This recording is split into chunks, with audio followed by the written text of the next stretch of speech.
That's actually that's a good question because it's and I don't have a good answer for you, but it's just Hey everyone, good morning or afternoon, whatever time it is for you. Anyways, I just got done watching the PTS live stream overview with Yannick and Daria, and they basically didn't really go over anything new, just clarified what already was released in the patch notes for PTS Phase 2. And I wanted to talk about this because I was sitting in that live stream like kind of bored. Like, really? I mean, is it really this bad? I say that because there's literally nothing new they can add to the game. And I understand it. I think I understand what's going on. But let me just go over briefly what they discussed regarding the patch notes, and then I'll talk to you about what I'm referring to. First, they talked about the 𝐒𝐮𝐩𝐽 and how it had infinite stacks, which explained why it was dealing so much damage when I was in that legendary mission. It wasn't functioning as intended during Phase 1, so now it doesn't have that infinite damage. And I'm curious to see what that's about. They also talked about the brand set and the gear set, a few changes to that with the optimal range being from 50 to 70 instead. I haven't really messed with the new gear sets and brand sets that much, and they went over some priority objectives and modifiers and just how certain things would be connected with that. And if you haven't seen the patch notes, I'll have a link to it in the description below. There's also a link in my Discord if you haven't joined already.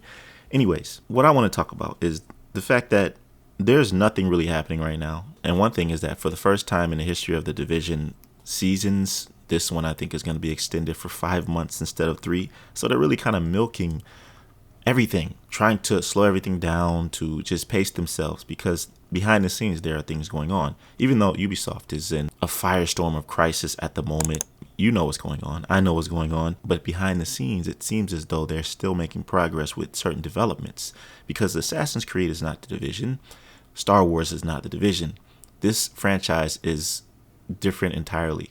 It has its own fan base, and it hasn't really been tainted with the same brush as these other games have, which is why I believe that there's hope in the horizon. And I'm not just speculating this. I've talked about this previously a lot in some of my videos wherein I'm saying, okay, the Division 3 is in development behind the scenes. Julian Garrity just finished up being the creative director of Star Wars, so now he's making his way over to Massive to start working on the Division 3. And this has been proven within the last month, actually, because there have been tweets being sent out progressively. One of them back on September 6th, where it says, we're looking for an animation director. Learn more and apply below. 2 weeks after that, we're looking for a narrative director to join our team. Learn more and apply here. And finally, this one was just sent a little over 5 hours ago. We're looking for a level design director to join our team working on the Tom Clancy's The Division 3. Now, this explains a lot. First, let me just talk to you about where they are in development when it comes to The Division 3, based on my research and my experiences being a game developer myself, because I'm in the process of working on my level design at the moment, because we've all been speculating about the Division 3 since these announcements came out. And in general, game development, the prototyping phase, focuses on testing mechanics and rough gameplay loops. So let me briefly describe to you what these roles mean, okay? A narrative director is responsible for shaping the game's story and narration elements. This ensures coherence and emotional impact. They develop the plot, dialogue, and character arcs, guiding the narrative team to maintain consistency across the entire game. The level design director focuses on the layout and structure of design of game levels. This role involves creating engaging and functional environments that facilitate gameplay mechanics while also enhancing the narrative and aesthetic elements. You see how it's connecting? And finally, the animation director oversees the animation style and execution. And this ensures that the characters' movements and interactions are realistic and aligned with the game's visual and narrative tone. This role is critical in bringing characters and scenes to life. So this contributes significantly to the player's immersion. So basically, these roles indicate the game is fleshing out its core components, moving from conceptual development into a more detailed design and production stages. So this suggests that the game is in an active and significant stage of development, likely pre-production or early production. These roles are crucial for defining the overall direction. And the reason why this is relevant to this entire discussion is because, like I said, I was sitting in that live stream for the whole hour. Like, man, really? I've never really been this uninterested in one of the live streams for an upcoming patch. I'm usually excited about the new exotics, whatever else is coming. I got these build ideas. Yeah, I got build ideas for the 𝐒𝐮𝐩𝐽𝐽. I got build ideas for the new Mosquito and all kind of other build ideas for different buffs that gear and weapons are getting. But the questions that the viewers were asking about, what about this? What about that? What about this? Yannick kept saying, I would love to do everything that you want to do in the game.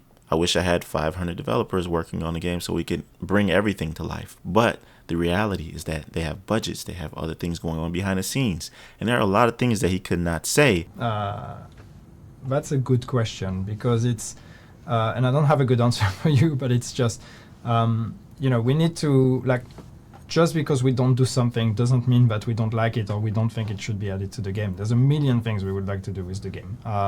Pretty much I think every single comment I see in chat of people saying, add this, do that, I'm like, yep, that sounds cool.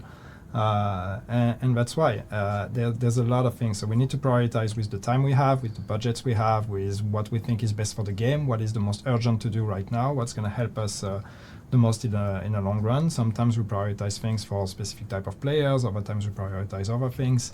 So it is really, and that's your question, why we don't think it's a priority.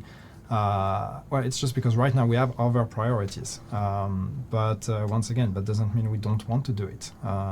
If it were up to me, I would have 5,000 people working on this game and I would do all the things, but that would probably not be sustainable, unfortunately. So we need to unfortunately take it one thing at a time. And I understand that, because this is what they're doing. They can't do much with this game, the Division 2, period. So even though we want survival, even though we want new maps and all of this different stuff, it just doesn't make sense based on the position that Ubisoft is in right now. Their stocks are very low because of what happened with Assassin's Creed and Star Wars. So I think that they're really trying to focus on what's important so that they can save this company from falling under. Because I said in this video, when I was talking about the only option for Ubisoft is in the future with Division 3, I really believe that. I mean, some people agree with me, others don't. Some people say it's 4 to 5 years away. Whatever the case, I still believe this is their only option. They're not going to pour so many resources into the Division 2 when it doesn't make any sense. I understand. We love the game. We just love the idea of theory crafting and making builds and just enjoying the lore and what the Division universe represents. But unfortunately, we're just going to have to wait because I think this is really what's happening right now. But I just wanted to talk about this. I want to hear what you think about everything down below. Do you believe that they're taking steps forward to make the Division 3? Do you think it's their only option? And are you excited about the new patch coming out? I mean, I'm always excited when there are new builds to make. I love creating different concepts and testing them out in PvP and proving people wrong.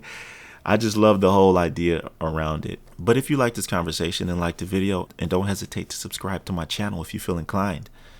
I'll see you in the next one. Be right out.